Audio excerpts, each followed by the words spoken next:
hermanos salvadoreños. Una conferencia con el objeto de hacerles llegar la necesidad, mejor dicho, de hacerles comprender la necesidad de formar una tercera cámara entre todos ustedes. Con este propósito, el maestro Samael se dirige a ustedes. Con ustedes, el maestro Samael. Hermanos gnósticos salvadoreños, hoy vamos a hablaros sobre la tercera cámara. Si se estudia cuidadosamente el manifiesto gnóstico impreso en Colombia, puede observarse claramente que allí citamos a esta consabida tercera cámara. Entremos pues, mis caros hermanos, en materia.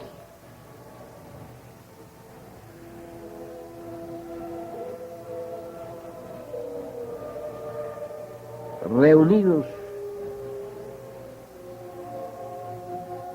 en la sala de meditación,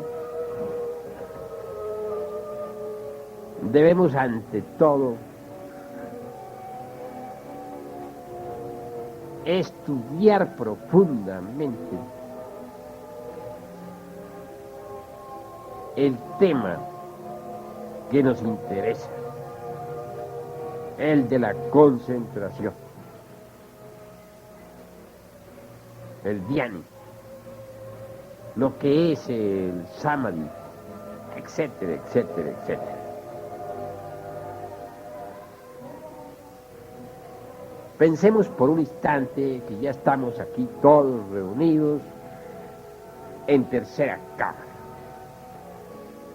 Voy a desarrollar el temario y luego vamos a la práctica, mis caros hermanos.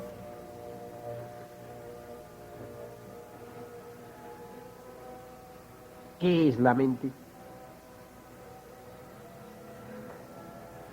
Obviamente tenemos realmente muchas mentes, porque tenemos muchos yoes. Ya saben ustedes que los yoes personifican a nuestros defectos de tipo psicológico.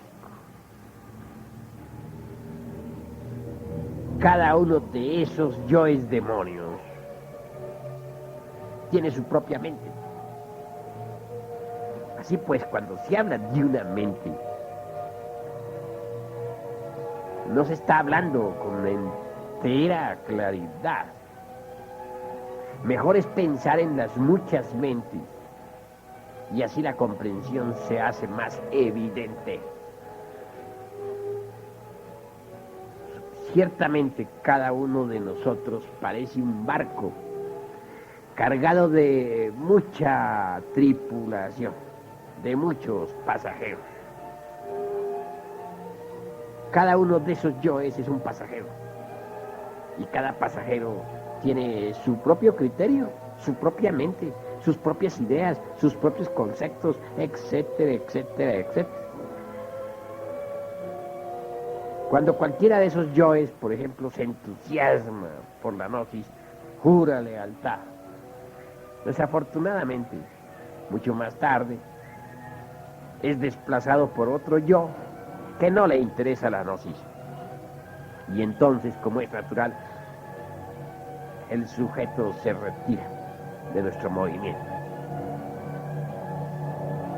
Cuando uno de esos yoes jura amor eterno, por ejemplo, a una mujer, parece como si todo marchara bien, pero más tarde sucede que otro yo desplaza al que juró y a ese nuevo no le interesa absolutamente tal juramento. Entonces se retira de la pobre mujer y ésta queda naturalmente defraudada.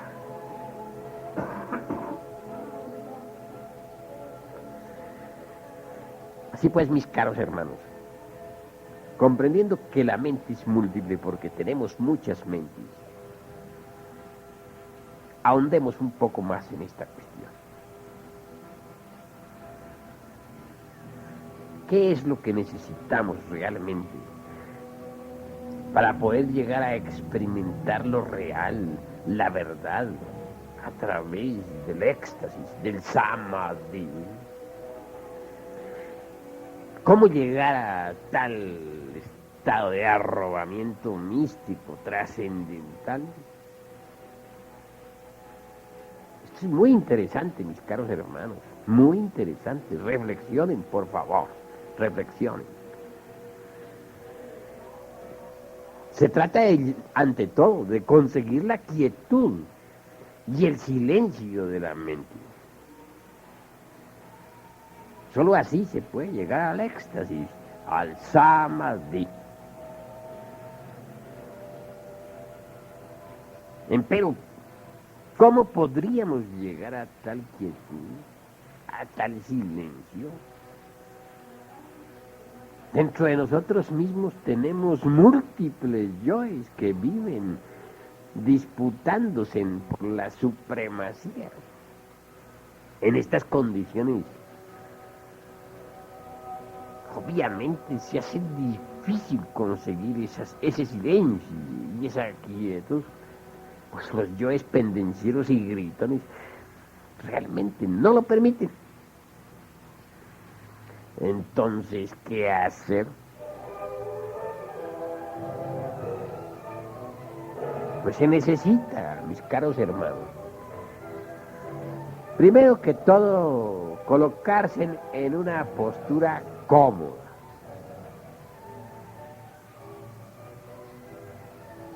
Entiendo que en el lumicial, en sala de meditación, conviene estar sentado, sí, pero con el cuerpo relajado. Ningún músculo debe hallarse en tensión.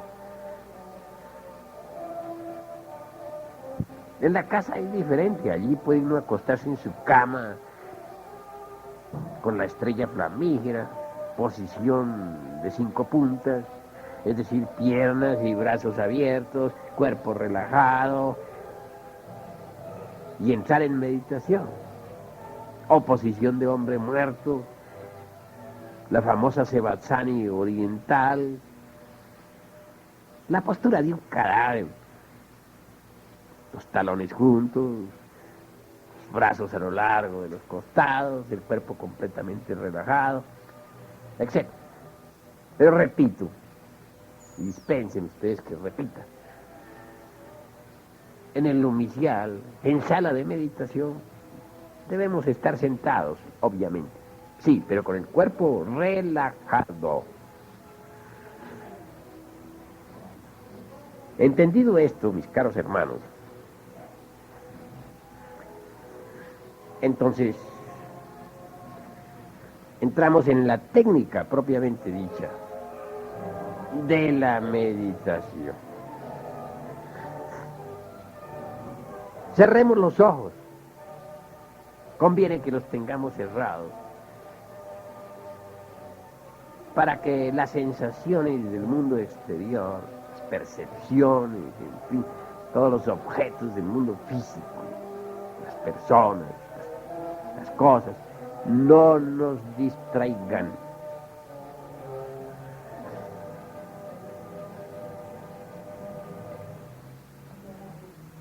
Ahora, conviene poner atención, tener la mente quieta, en silencio, por dentro y por fuera. Repito, esto solamente es posible estando atentos a lo que estamos haciendo, ¿verdad? Porque si ustedes no están atentos, ¿cómo van a tener la mente quieta y en silencio?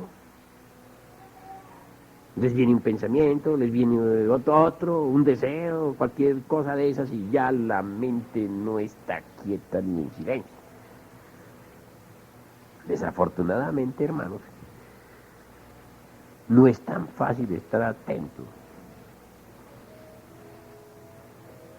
Surge inevitablemente eso que podríamos llamar inatención. Hay pues dos estados, el de atención y el de inatención. ¿Comprendido? Si queremos estar atentos, surge lo opuesto, la inatención. ¿Y qué es lo que causa la inatención? Obviamente, los yoes que cargamos dentro, ¿verdad? Recuerdos, deseos, emociones, pasiones, acontecimientos del día, del mes, del año o de los años, memorias, rencores, resentimientos, etc. Eso es obvio. ¿Qué hacer entonces con toda esa multiplicidad del yo? ¿Qué hacer con esa inatención? Observarla, mis caros hermanos, observarla. Cuando uno serenamente observa todas las fases de la inatención, cuando de verdad las mira en forma detallada y sin tomar partido por esto o por aquello, en esa misma observación de lo que es inatento, surge la real atención. Cuando ésta surge, la mente queda quieta y en silencio.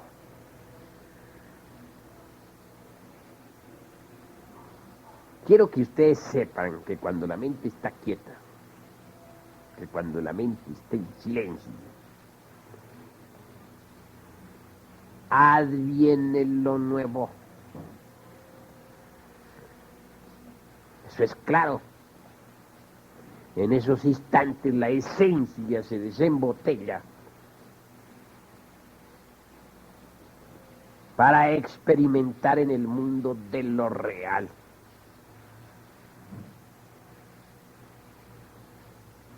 En esa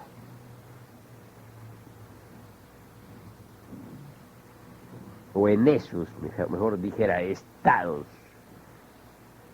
de lucidez plena, venimos a experimentar cierto elemento que transforma radicalmente, que nos da ánimo, que nos refuerza para la batalla, para la lucha. ¿Entendido? Hay un dicho antiguo que dice, nócete ipsum, hombre, conócete a ti mismo y conocerás al universo y a los dioses. Cuando uno está observando lo que hay de inatento,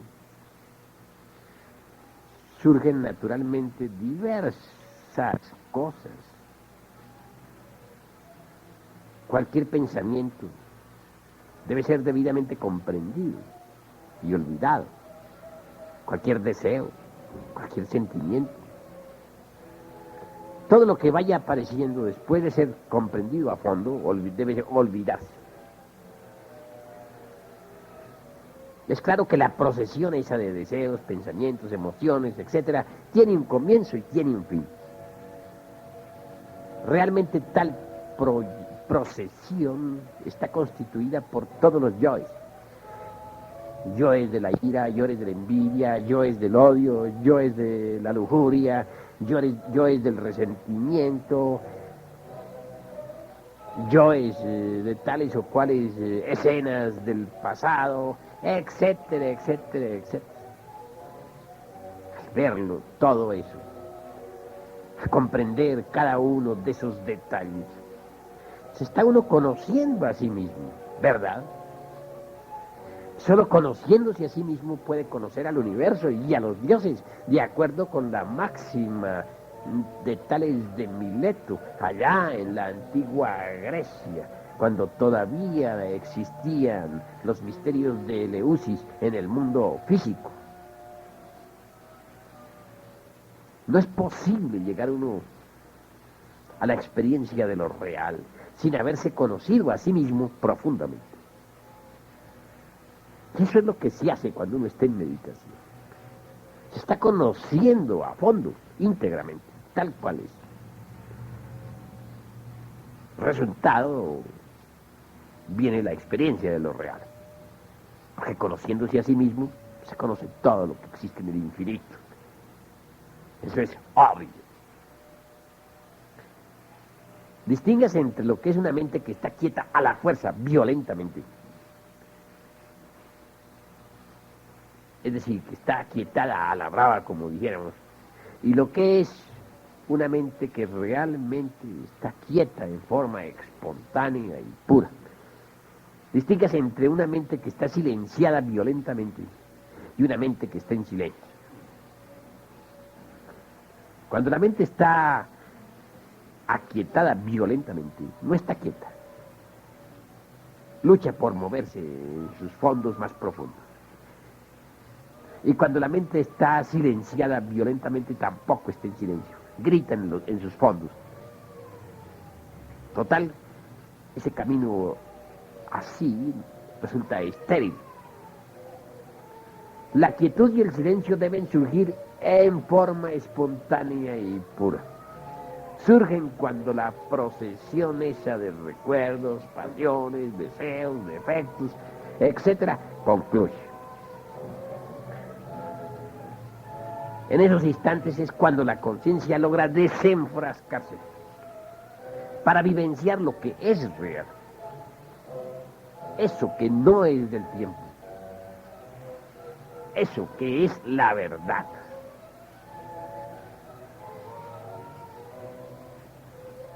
Así pues, mis caros hermanos, conociendo esta técnica, todos reunidos en pleno santuario,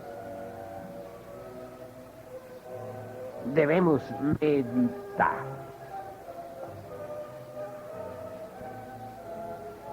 No quiero decirles a ustedes que la labor resulte fácil. Es obvio que este trabajo es difícil. Empero no es imposible.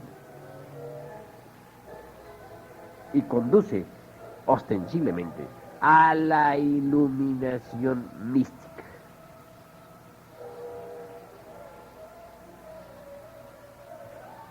Quien se conoce a sí mismo, no lo olviden, conoce al universo y a los dioses.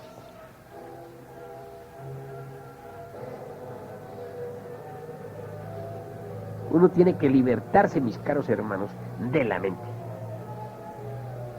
Y eso solamente es posible a través de la meditación de Juan. La conciencia, desgraciadamente, está presa entre la cárcel de la mente. Obviamente, mientras la conciencia esté encerrada, la experiencia de lo real resulta imposible. Necesitamos luchar por nuestra libertad, mis caros hermanos.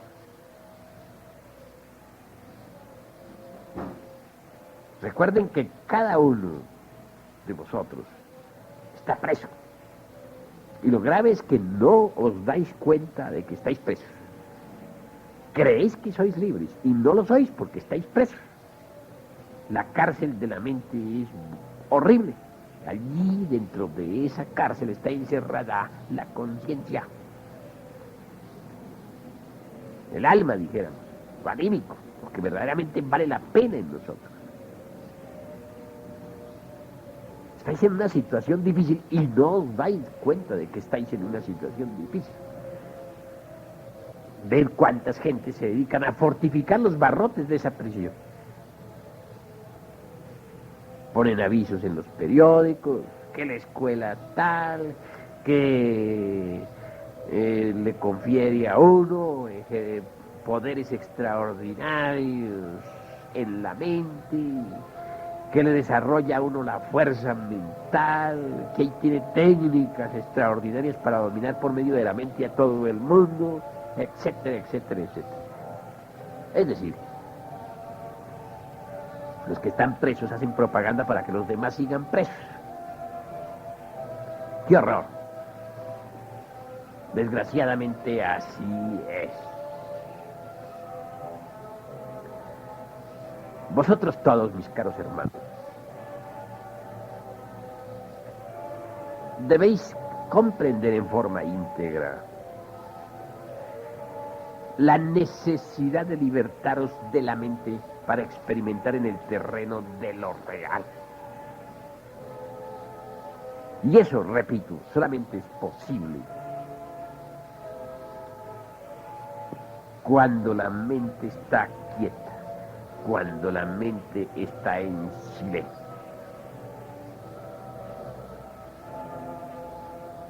No dejo de aclarar, y en esto no quiero ahorrar esfuerzos de ninguna especie, que el problema de cada uno de ustedes sentado aquí en la sala de la meditación consiste precisamente en la inatención. Todos queréis estar atentos, desgraciadamente no lo lográis, surge la inatención, os distrae cualquier cosa, desde el canto de un grillo hasta una bala de cañón, o el automóvil que pasa por la calle, o el último recuerdo de hace un ratito nomás, posiblemente cuando estuvisteis conversando con tu comadre, con vuestro compadre, o tal vez con alguna novia, etcétera, etcétera, etcétera. Por lo común el trajín del día deja tantas huellas en el fondo de la mente, y cuando llega la hora de estar atentos no se logra. Entonces es cuando verdaderamente debemos comprender esta técnica, poner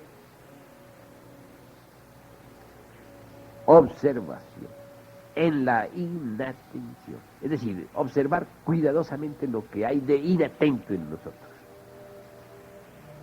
Cuando uno observa, repito, aunque me haga cansón con tanto repetir, todos los detalles de la inatención, es obvio que por tal motivo ya hay atención. Pues bien, la atención plena, mis caros hermanos, nos da precisamente la lucidez del espíritu. La atención plena nos lleva a una quietud natural, espontánea y simple de la mente. La atención plena nos lleva a un silencio bellísimo y muy profundo de la mente. Lo curioso es que cuando uno está verdaderamente atento, cuando realmente está en silencio, ni siquiera se da cuenta que está en meditación. Aquella quietud y silencio es tan natural, son tan naturales, que se olvida uno de que está practicando un ejercicio. Bendito olvido, porque cuando eso sucede, viene la iluminación, el Saman. Ven, por ejemplo, hermanos, lo que sucede cuando uno está arrobado contemplando un cuadro de la naturaleza. o una película que le interesa, o a la mujer amada, o a un amanecer, un anochecer. Si realmente está uno arrobado en aquello, en esos instantes hay atención plena.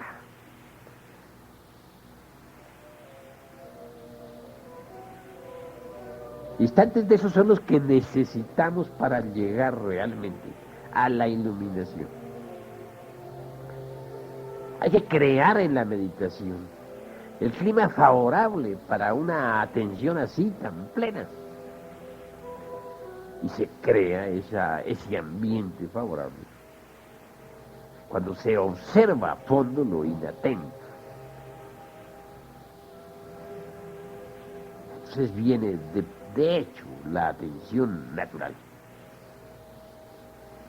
Y eso es lo indispensable para llegar a la verdadera iluminación interior, mística, profunda. Yo quiero, mis caros hermanos, que comprendáis todo esto vosotros, pero que lo comprendáis a fondo.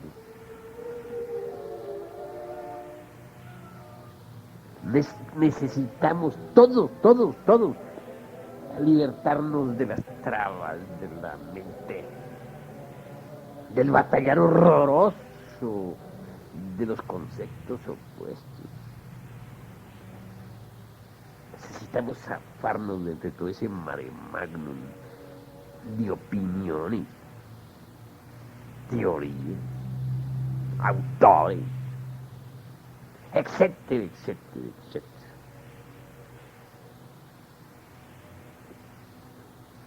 Muy bello es, mis caros hermanos, poder uno estudiar, por ejemplo, en los registros acásicos de la naturaleza todas las maravillas de la tierra y de sus razas.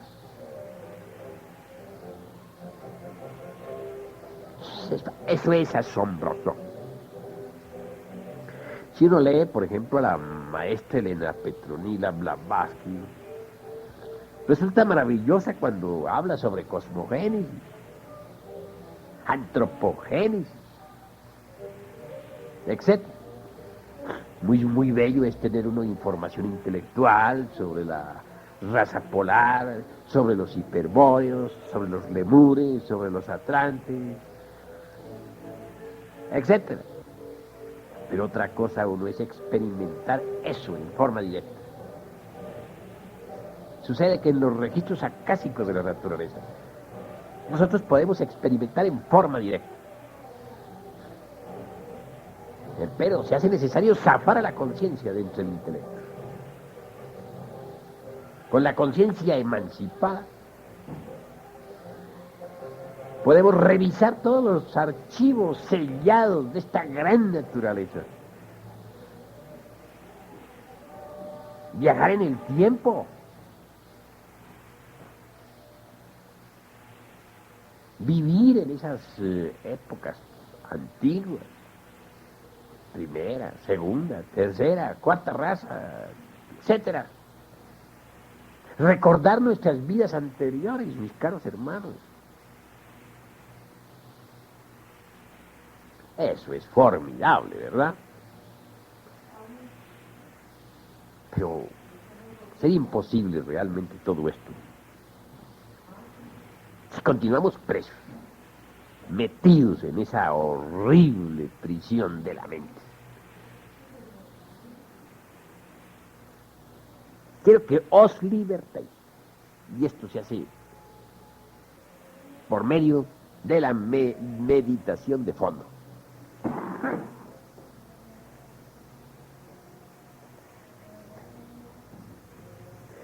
Así pues, mis caros hermanos, reunidos en esta sala de meditación, debemos comprender la necesidad de emanciparnos cada vez más y más de los procesos de tipo intelectivo razonativo.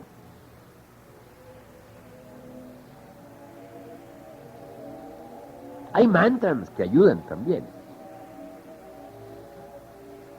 Pero hoy no voy a citarles mantras. Hoy quiero que comprendan la técnica. Y me parece que podría hacerse más clara esta plática si los hermanos aquí presentes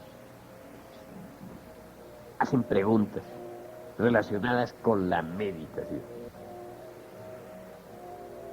Voy a darles pues aquí a nuestros hermanos presentes la oportunidad de que pregunten para aclararles esta cuestión en forma más profunda. Si alguno de ustedes tiene algo que preguntar, puede hacerlo con la más entera libertad. Maestro, le agradecería su consejo acerca del tipo de sillas o posiciones que usted considere más favorables para la mejor práctica de la meditación. Con el mayor gusto responderé a su pregunta, mi estimable hermano. Obviamente, siempre se debe buscar la posición más cómoda. Mientras menos estorbe el cuerpo físico, pues tanto mejor. En lo iniciales, pues es aconsejable estar sentados cómodamente al estilo occidental. Bueno, si algunos quieren también usar la posición oriental, pueden usarla. Piernas cruzadas, a lo búdico, etcétera. Y en cuanto a la posición estrictamente occidentalista, pues ya saben cómo es, eso no necesito de explicarlo. Lo que sí conviene es que el cuerpo esté relajado en forma total, íntegra. En casa ya las cosas cambian. Allí pueden ustedes, como lo dije ya, acostarse en la posición flamígera de estrella de 5 puntas, teniendo naturalmente todo el cuerpo relajado, o en la posición sevasana de tipo oriental, la posición de hombre muerto de que ya les he hablado, o con los brazos cruzados sobre el pecho, tal como se ve en algunas momias egipcias, quedando la mano y brazo derecho cruzada sobre el izquierdo, etc. Yo francamente les digo a ustedes que en casa prefiero para la meditación la de estrella de 5 puntas, aunque a veces también uso la sevasana.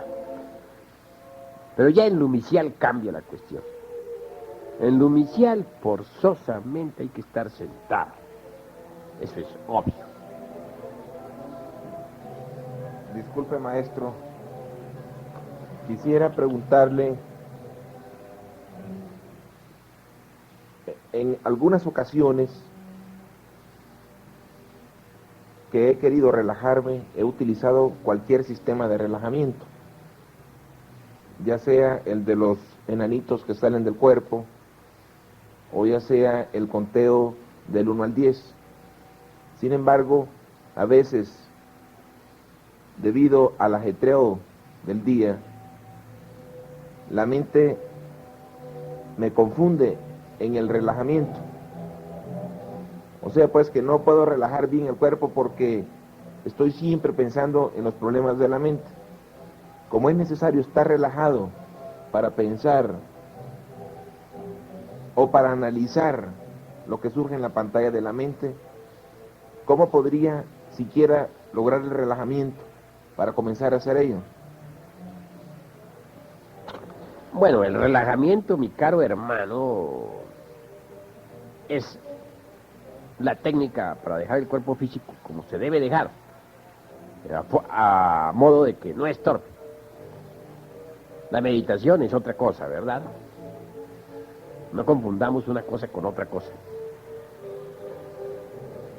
Yo no aconsejo sistemas muy complejos para el relajamiento.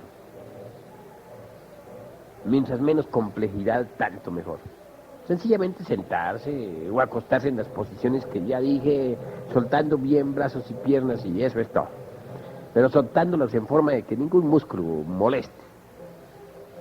Eso es lo indispensable, que ningún músculo quede en tensión. Una vez que estemos absolutamente seguros de que ya el cuerpo está relajado, olvidarnos de ese asunto.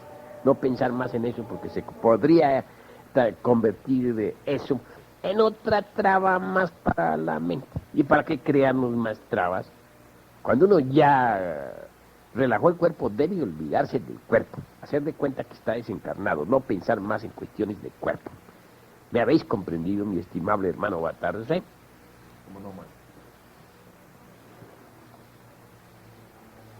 Maestro, yo considero que la mente es el instrumento que utilizamos para comprender nuestros defectos, pero debido a sus limitaciones no podemos profundizar hacia la honda significación de los mismos.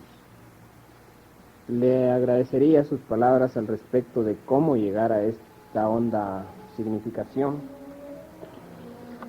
Oh, mi estimable hermano Tony, la comprensión es la comprensión y nada tiene que ver con la mente. La comprensión va más a fondo, mi estimable hermano. Debemos equilibrar el ser y el saber, ¿verdad? Cuando el ser está más grande que el saber, más desarrollado, más poderoso, pues es obvio que entonces puede surgir de allí, pues dijéramos, el santo tonto, ¿no? Porque le falta sabiduría. Y cuando a su vez el saber es exorbitante y el ser está sin desarrollo de ninguna especie, entonces es peor. De allí viene el bribón. Así pues, no confundamos la gimnasia con la magnesia. La comprensión es de fondo, pertenece a la conciencia. Consiste en el equilibrio perfecto del ser y del saber. Eso es todo. Maestro, disculpe, siendo indispensable la comprensión de cada yo para ser eliminado, ¿pudiera ponernos usted un ejemplo de lo que es la comprensión de un yo determinado? Porque en eso de comprensión hay muchas escalas. Y sí, es bien importante tener el concepto claro de lo que se llama comprensión de fondo. Agradecería un ejemplo, maestro. Bueno, mi estimable hermano Atarcé, ciertamente estamos aquí hablando detenidamente sobre la práctica de meditación generalizada para lumiciales. Otra cosa sería la práctica de meditación para disolución del yo. Ese ya es un asunto diferente, ¿verdad? Pero ciertamente, debo decirle que hay distintos grados de comprensión. Yo entiendo por comprensión de fondo cuando uno ha llegado a aprender, a capturar la honda significación de tal o cual cosa o de tal o cual defecto de tipo psicológico. Pero cuando uno no ha llegado así tan lejos, cuando tan solo comprende el proceso, por ejemplo, de la ira, o del egoísmo, o el odio, y nada más, pero que no ha capturado realmente su íntimo significado de fondo. Hay cierta comprensión, pero no es la comprensión de fondo, es la comprensión de superficie. En todo caso, en esto de la comprensión hay muchos y muchos grados, escalas y sistemas, diversos niveles, porque muchas veces uno ha estudiado un libro y cree que ya lo comprendió, y lo lee un año después y resulta que se da cuenta de que no lo había comprendido. Habéis visto, por ejemplo, mi libro, El Parsifal, ¿verdad?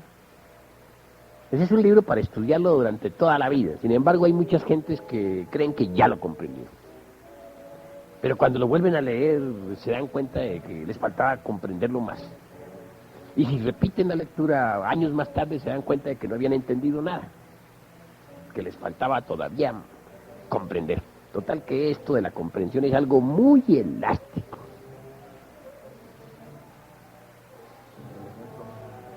Me pedís ejemplos concretos sobre comprensión.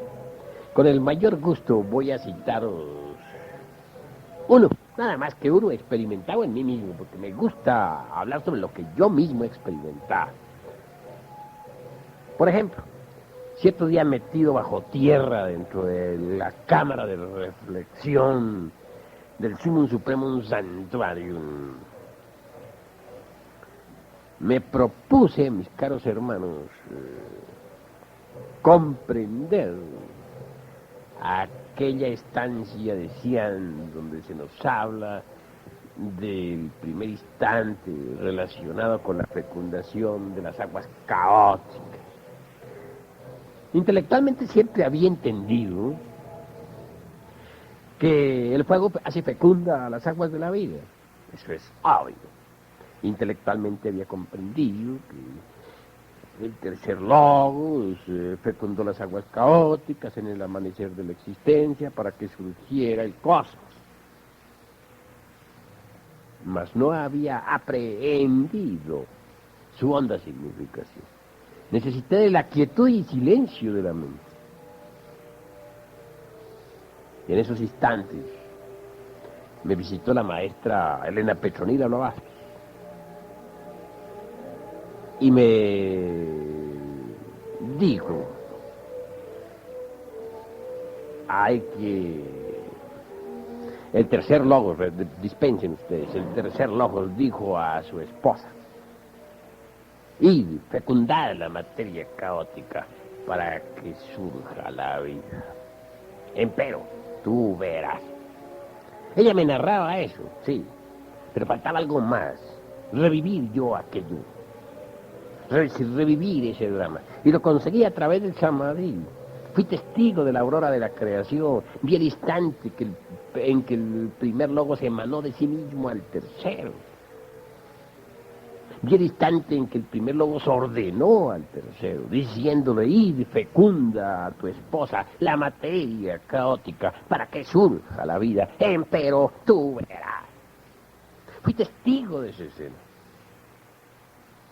Y es obvio, entonces hubo aprehensión de su honda significación. El anciano aquel se inclinó reverente, vestido con un manto azul, y luego inició el gran trabajo con los rituales del fuego. ¿Me habéis comprendido? En el primer caso solamente había información intelectiva, en el segundo había aprehensión de fondo. En el primer caso había comprensión puramente, dijéramos, informativa o intelectiva. En el segundo, verdadera comprensión de fondo. Eso es todo. Gracias, maestro. Me refería a la comprensión de un yo. Usted menciona en el Parsifal develado sobre la profunda comprensión del yo de la ira. Menciona algo que no recuerdo. ¿Pudiera ser tan amable de explicarnos esa comprensión? Es claro, mi estimable hermano Baltar, sí, es claro.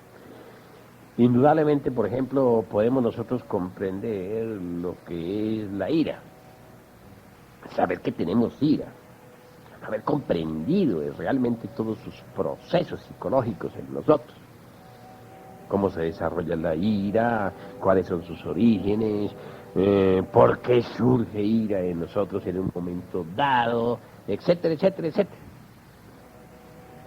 Y sin embargo, a pesar de haber comprendido, no haber logrado, sin embargo, capturar la honda significación de la ira. Cuando uno ha captado la honda significación de la ira, pues todo cambia. Por ejemplo, supongamos que vais manejando tu automóvil y alguien con otro automóvil choca contra ti. Claro, tú tienes un momento de arranque de ira y eso te incomoda, ¿verdad? Llegas a casa, meditas a qué se debió, posiblemente descubres que esa fue falta de paciencia, falta de serenidad tuya, falta de dominio de sí mismo.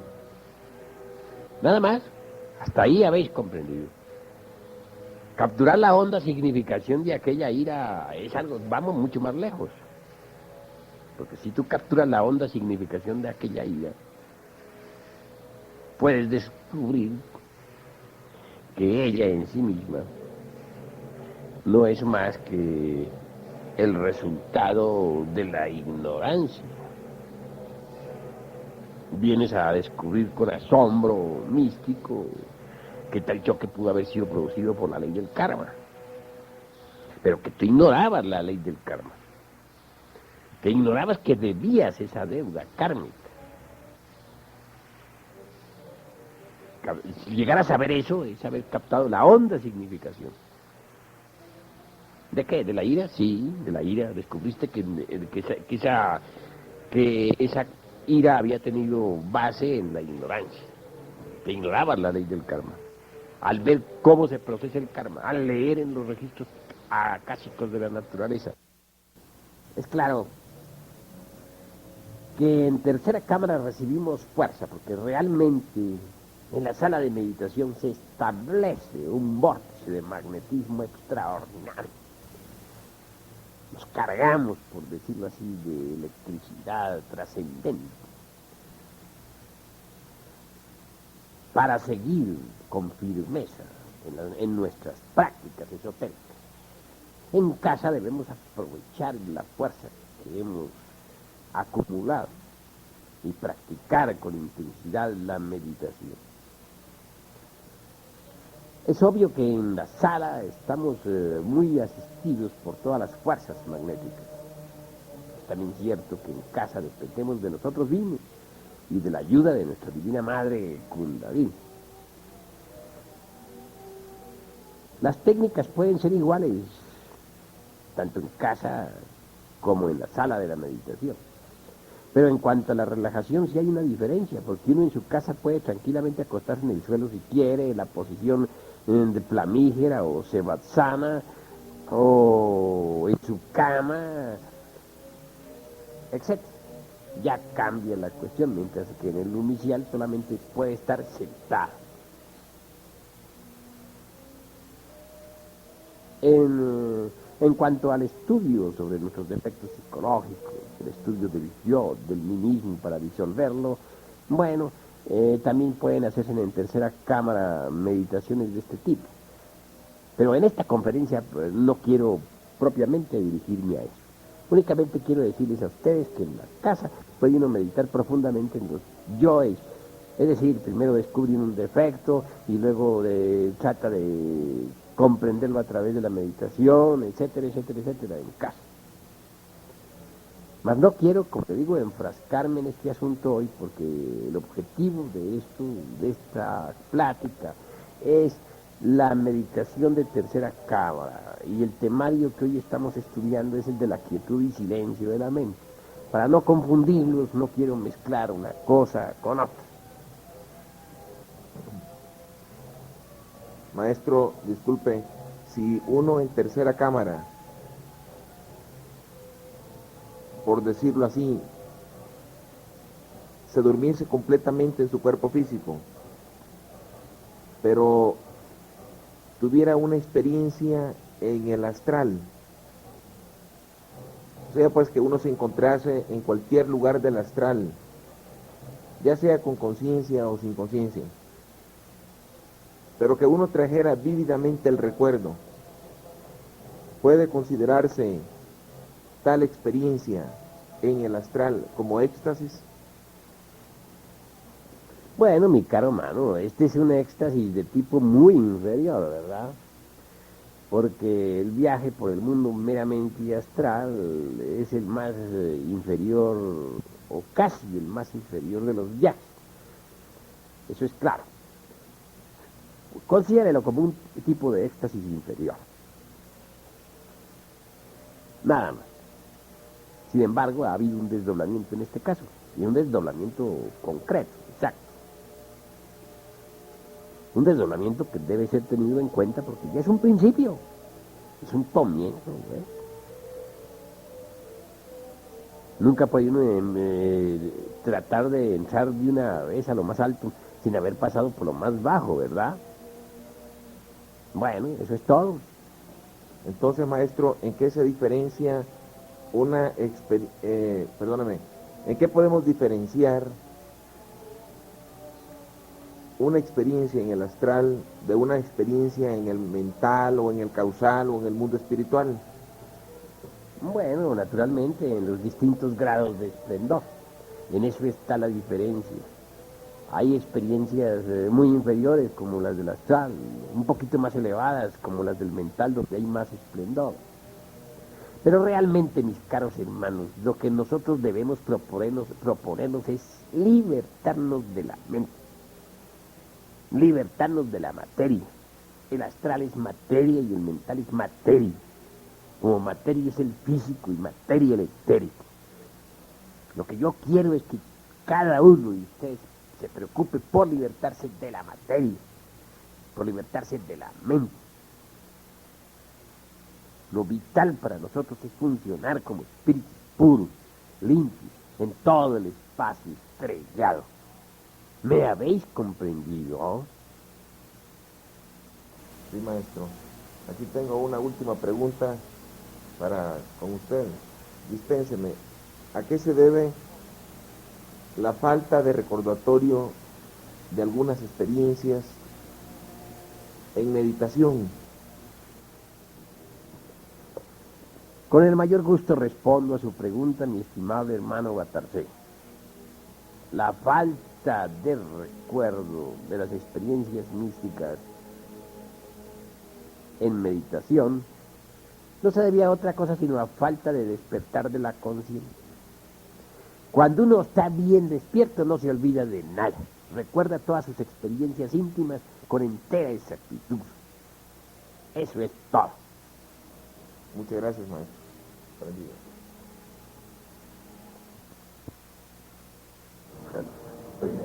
Bueno, mis caros hermanos, vamos a empezar la meditación.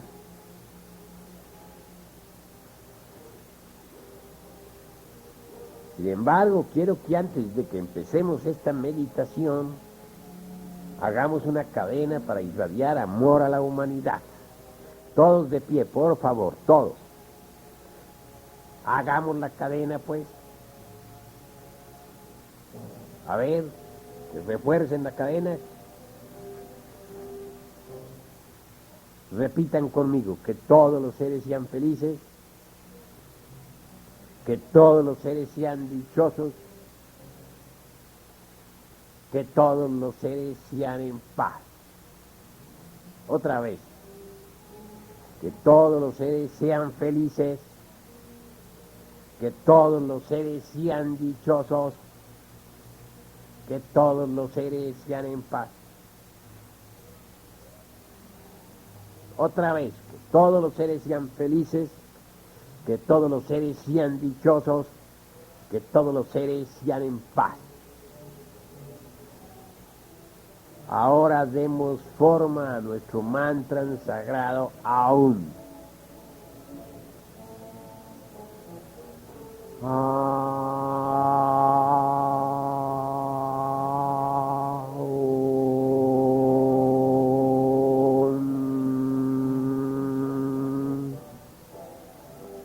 Tat, Sat, Tan, Pam, Paz.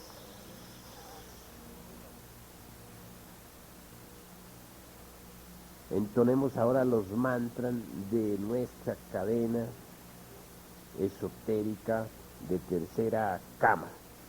Todos, repitan conmigo, todos. Sal.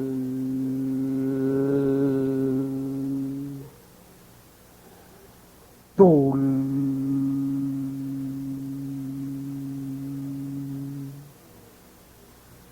Ol.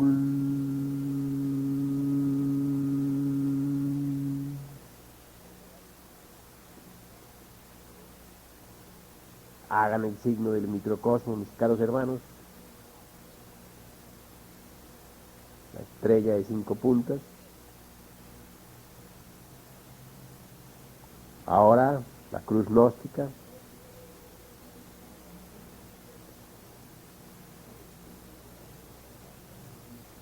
Favor tomar asiento, mis caros hermanos.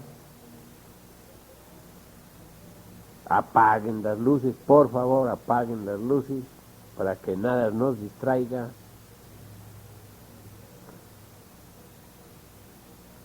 ¿Ya están las luces apagadas? Bueno, relajen sus cuerpos. Siéntense bien, mis caros hermanos, que ninguno quede mal sentado. Ninguno en posición incómoda, lo más cómodamente posible. No crucen las piernas unas sobre otras, porque eso está mal. Piernas y brazos sueltos, repito, bien sueltos, que ningún músculo quede apretado. Que todos los músculos queden bien sueltos, bien relajados. No hagan de esto un problema, por favor, no hagan un problema. Esto es una cosa simplemente sencilla, soltar fácilmente, lo puede hacer sin tanto trabajo.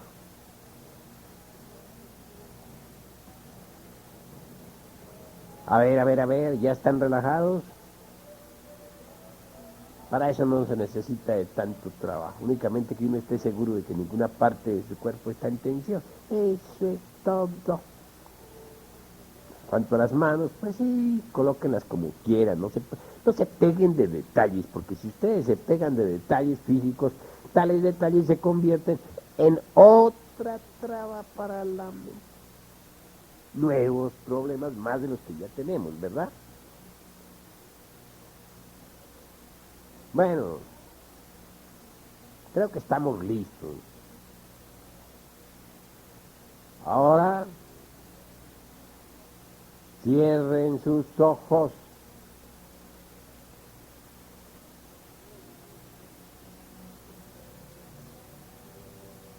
Al hacer la práctica se puede admitir un poquito de sueño para el físico, con tal de que no se duerma la conciencia, todo está bien.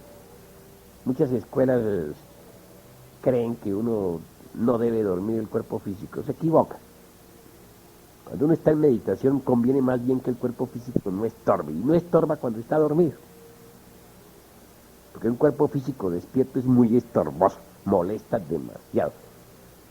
Yo mismo cuando estoy en los mundos internos, estoy muy contento, muy feliz si mi cuerpo físico está bien dormido, pero cuando el cuerpo físico, por ejemplo, está despierto, me sostengo allí a base de pura voluntad, claro, de una forma más incómoda, eso es obvio. Así pues, pueden los vehículos físicos adormecerse, y eso es mejor. Lo importante es que la conciencia no se adormezca, que esté vigilante como el vigía en época de guerra. ¿Entendido? Bueno, mis caros hermanos, bueno, vamos ahora pues a meditar. Empiecen por observar lo que vaya surgiendo en su mente y con mucho cuidado. Pongan atención.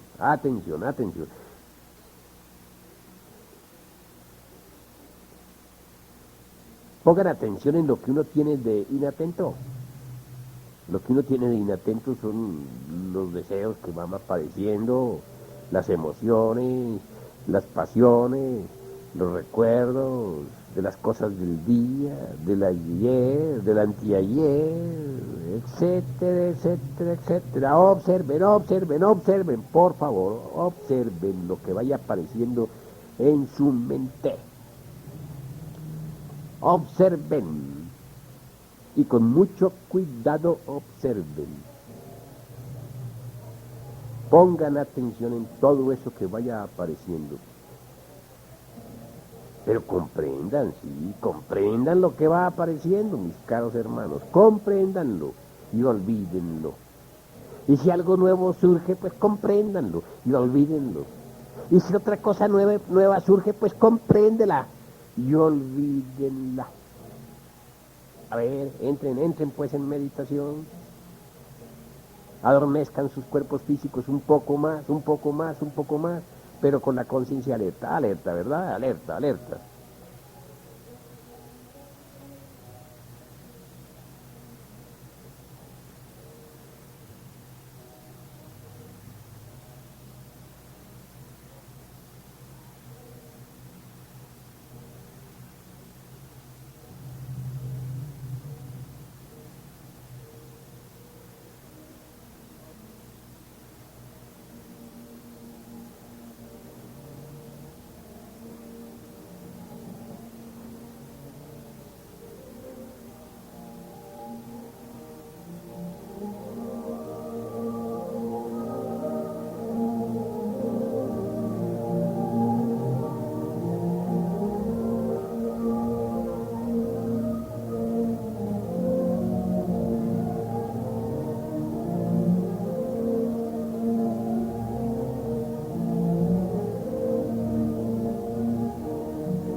Bueno, mis caros hermanos, como esta no es sino pues la indicación práctica de cómo se debe meditar, solo me resta deciros que es conveniente que estas prácticas se hagan durante una hora seguida, una hora seguida. ¿Entendido?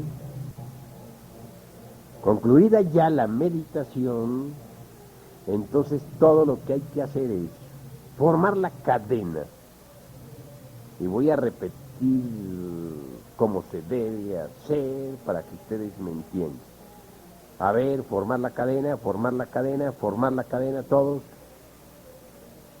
Irradiemos amor, que todos los seres sean felices. Repitan conmigo. Que todos los seres sean dichosos, repitan, que todos los seres sean en paz, que todos los seres sean felices, que todos los seres sean dichosos, que todos los seres sean en paz, que todos los seres sean felices, que todos los seres sean dichosos, que todos los seres sean en paz. Demos forma a nuestro mantra sagrado aún.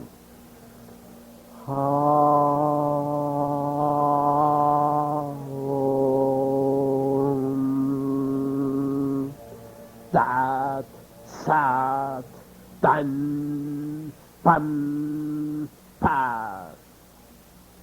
Ahora vienen los mantras con los que se debe finalizar siempre la gran cadena. Sal, Tul, Un. Luego el signo del microcosmos. Luego la cruz gnóstica, o la cruz dentro del círculo. Esta convocación ha terminado. Así es que se concluye, mis caros hermanos. La práctica debe ser por una hora. Es claro que yo no voy a estar haciendo aquí, a través de una cinta grabada, toda la práctica de una hora porque se nos acabaría la cinta. Únicamente el objetivo de esta cinta es indicarles cómo se debe hacer, en qué forma se debe trabajar. Después todos los hermanos se despiden cariñosamente y se retiran. Así es como se trabaja. Así es como debe funcionar siempre la tercera cámara. Los que ingresen a tercera cámara son individuos que deben haber estado por lo menos 3 años en el movimiento gnóstico. No se puede recibir en tercera cámara a un individuo de 1 año o de 2, sino a los que hayan tenido por lo menos 3 años de asistencia puntual a las primera y segunda cámaras. ¿Comprendido? Bueno, mis caros hermanos, creo que ya no hay nada más que hablar por ahora. Si algo hay que decir, pueden decirlo con entera libertad. Maestro, una pregunta que le rogaría que nos contestara es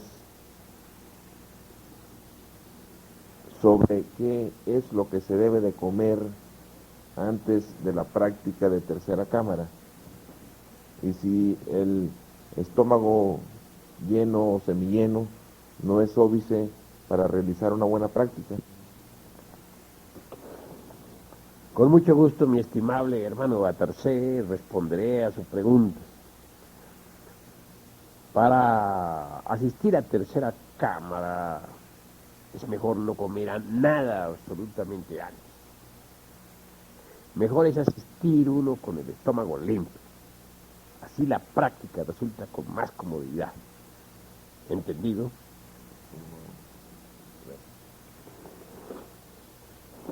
Esta otra pregunta que tengo aquí no tiene nada que ver con la práctica de tercera cámara, sino con lo que hablamos sobre la aprehensión del hondo significado de los yoes.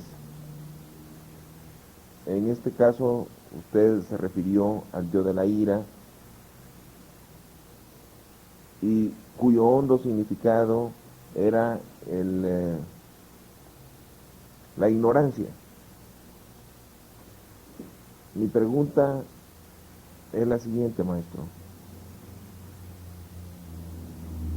Como existen innumerables yoes de la ira,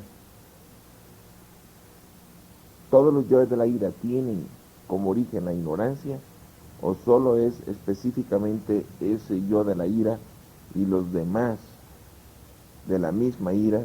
O sea, cada caso diferente tiene un hondo significado diferente. Muy bien, mi estimable hermano Batarcé. Con el mayor gusto voy a dar respuesta a su interesante pregunta. Es obvio que cada situación de ira es diferente. Eso es ofensible. Sin embargo, podemos prácticamente catalogar todas las situaciones de ira resumiéndolas a tres.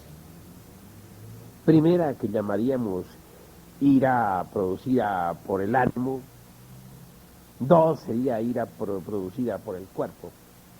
Tres, ira producida por la lengua. Vamos a examinarlas cada una por separado, ¿les parece? Bien, ira producida por el ánimo, no siempre está uno en el mismo estado de ánimo. Alguien puede producirle a uno ira, si le dice tal o cual palabra, en un estado de ánimo, y sin embargo en otro ánimo pueden repetirle a uno la misma palabra y no sentir uno nada. Cualquier insultador puede herirlo a uno fácilmente si lo encuentra en un estado de ánimo, pero en otro estado de ánimo el insultador puede que no encuentre eco en uno. Así pues, los estados de ánimo son muy variados. Y es claro que según el estado de ánimo, pues, nos encontramos más o menos serenos. Hay pues iras producidas por el estado de ánimo. Segundo, ira producida, por ejemplo, por el cuerpo. Estando uno, por ejemplo, con mucho calor, se pone insoportable, ¿verdad? Si el calor es muy sofocante y puede que haya hambre, la cosa es más grave. Y si hay sed, pues es peor. De manera que los estados de ánimo influyen mucho. También hay quienes se sienten iracundos, no por el calor. Hay quienes se sienten iracundos por el frío, por ejemplo. Hay quienes se sienten iracundos ni por frío ni por calor, sino sencillamente porque tienen hambre y el hambre los pone de mal genio, o porque tienen sed, ¿verdad? De manera que la ira puede ser producida también por el cuerpo. Estando uno enfermo puede que también se ponga iracundo en algunas ocasiones. puede que un dolor de muela le dé a uno ganas de dar golpes. En fin, es otro estado. Hay iras producidas por la lengua. Sí, la lengua viperina de las devotas es terrible, ¿verdad? Los enredos de las comadres, de los compadres, por ahí, sobre todo las comadritas son un problema. Bueno, naturalmente aquello del dicen que se dice, la calumnia, en fin, todo eso pues puede provocar ira producida por la lengua. Ahora, la lengua de uno también puede iracunda responder con palabras hirientes, ¿verdad? De manera que la ira de la lengua, obsérvenla.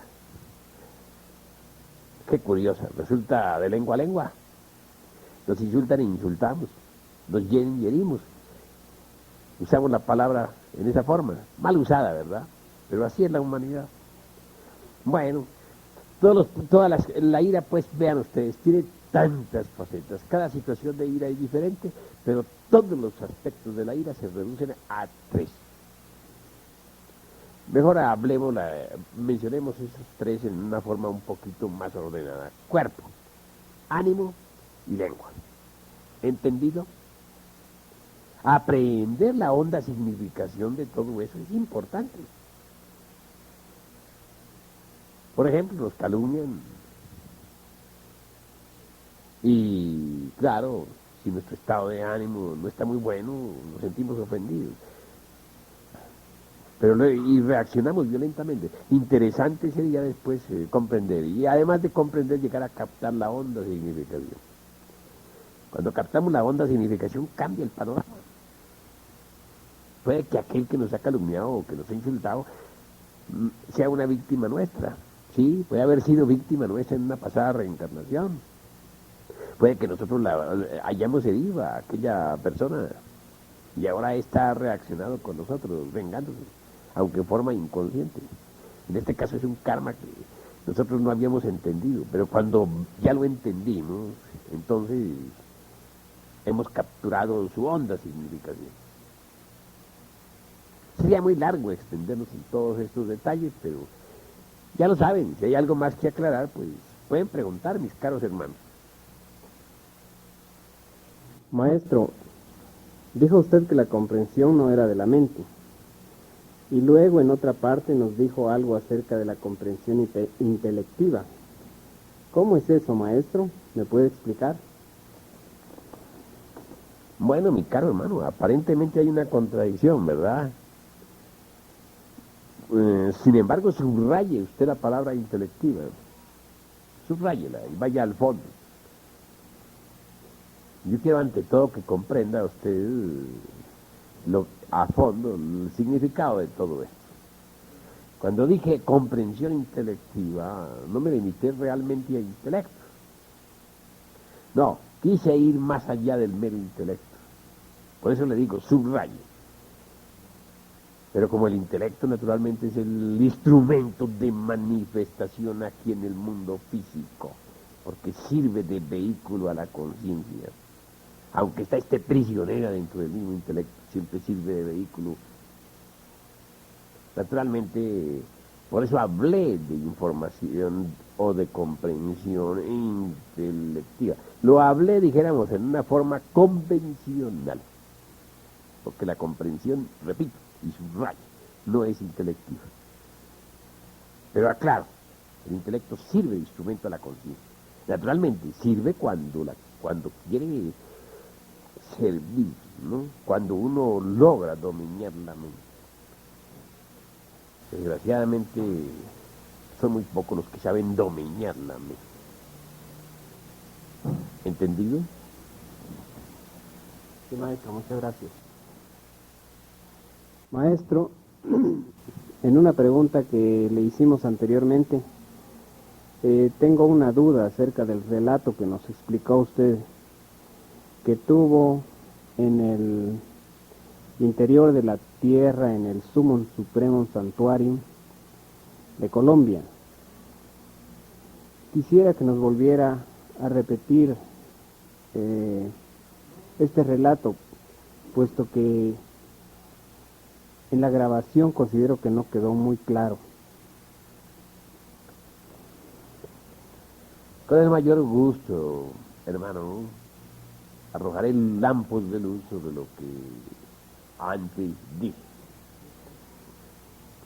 Es claro que yo sabía siempre que el fuego hace fecunda las aguas de la vida. Eso es obvio, y eso lo sabe cualquiera que haya estudiado esoterismo.